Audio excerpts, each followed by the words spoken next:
Some guitarists changed rock forever, but never got the credit they deserved. Let's crank it up and honor 10 legends who shaped the music we still cherish. Get on board. Let's rock. Oh, this gospel train. Sister Rosetta. Tharpe didn't just influence rock, she invented its attitude. Watch her tear through Didn't It Rain Life in 1964.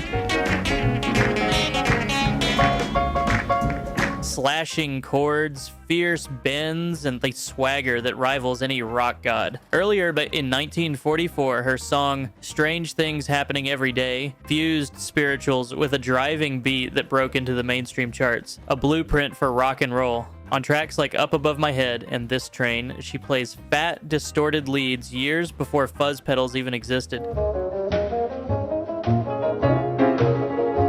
Her use of open tunings and gospel call and response phrasing paved the road for Chuck Berry, Keith Richards, and beyond. Every distorted riff we love today echoes Tharpe's groundbreaking genius.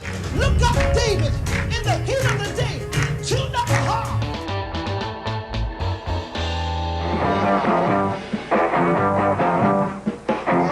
If you like the fiery spirit of Sister Rosetta Tharpe, you'll love what came next. Dave Davies of the Kinks took that raw energy and made it even louder. In 1964, frustrated by polished pop sounds, a teenage Davies famously sliced his Elpico amp with a razor blade, creating the snarling distortion on You Really Got Me. That furious sound didn't just fuel the Kinks, it changed the future of rock. Riffs like All Day and All of the Night became anthems of rebellion.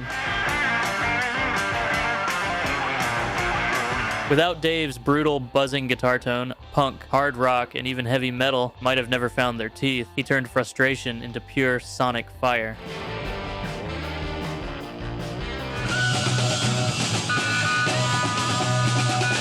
Before anyone called it psychedelic rock, John Cipollina was already painting wild sonic landscapes with his guitar. At the Fillmore shows, his shimmering, vibrato-heavy sound became the emotional core of Quicksilver Messenger Service. Cipollina didn't rely on distortion. He built swirling textures using custom twin amps with massive tremolo and reverb settings. Songs like Pride of Man showcased his melodic, almost vocal phrasing. While Mona captured his fearless improvisation. His playing taught rock guitarists that less volume could mean more power. Without Cipollina, the San Francisco scene might have been all fuzz and noise instead of the rich emotional trip it became. If you like these videos about guitarists, please like and subscribe.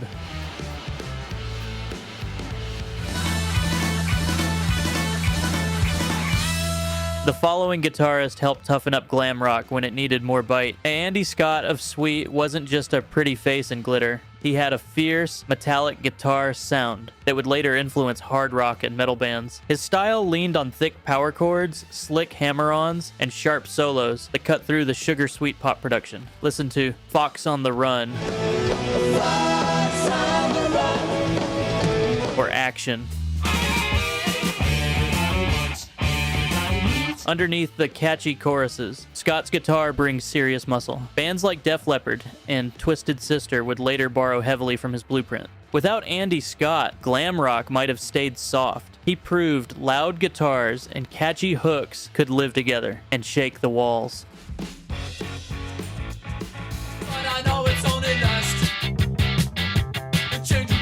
Another Andy who shook up the rock world is Andy Gill from Gang of Four. Instead of flashy solos, he used sharp stabbing riffs that left space for the rhythm to breathe. Listen to his playing on Damaged Good.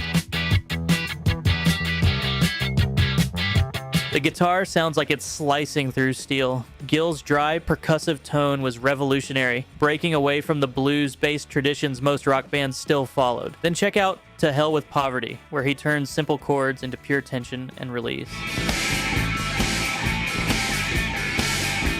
His stripped-down rhythmic attack influenced generations of bands from R.E.M. to Red Hot Chili Peppers. Without Gill, post-punk's jagged, edgy sound would never have hit as hard.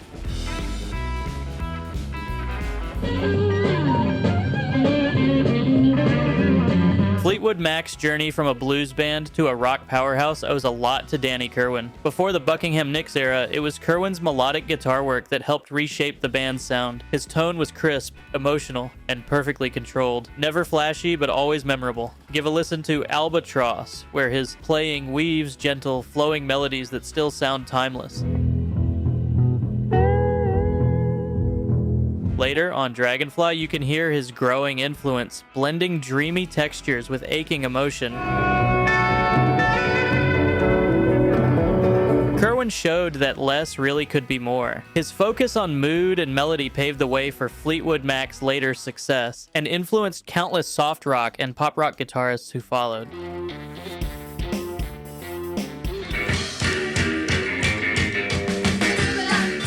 Ricky Wilson created one of the most original guitar sounds in rock history. With the B-52s, he used unusual tunings and even removed strings from his guitar to build their strange, danceable sound. Listen to Rock Lobster, those twanging, surfy riffs and jagged rhythms. Don't sound like anything else from the era. Wilson's parts weren't about flashy solos. They were about driving the song's energy without a bass player. On Private Idaho, his wiry, off-kilter chords create a manic tension that defines the track. Wilson's approach showed future alternative bands that guitar playing could be playful, angular, and completely free from traditional rock rules.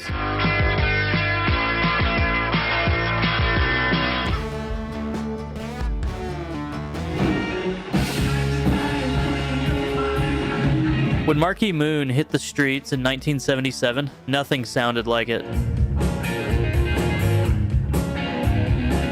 The guitars were sharp, clean, and layered like architecture, and Richard Lloyd was a huge reason why. Alongside Tom Verlaine, Lloyd crafted intricate parts that danced around each other, pushing punk into something smarter and more musical. Listen closely to his work on Venus. The way his rhythm lines carry the song underneath Verlaine's leads is masterful. On See No Evil, Lloyd's crisp, chiming tone cut straight through. He helped invent the sound that post-punk and indie rock would chase for decades. Without Lloyd, punk guitar might have stayed raw and messy, instead of evolving into an art form.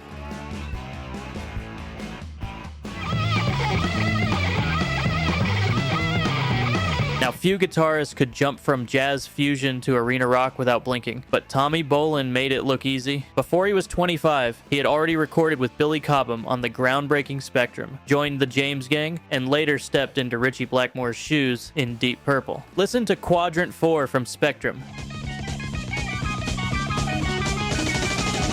Bolin fires off fierce, jazz-infused solos. Then hear him on Comin' Home from Deep Purple's Come Taste the Band,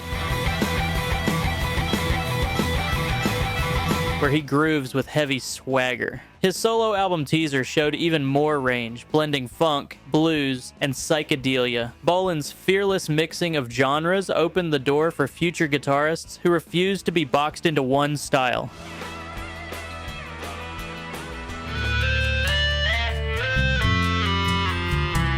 Without Mike Campbell, American rock radio would sound very different. His guitar work shaped classics like Refugee, American Girl, and Running Down a Dream.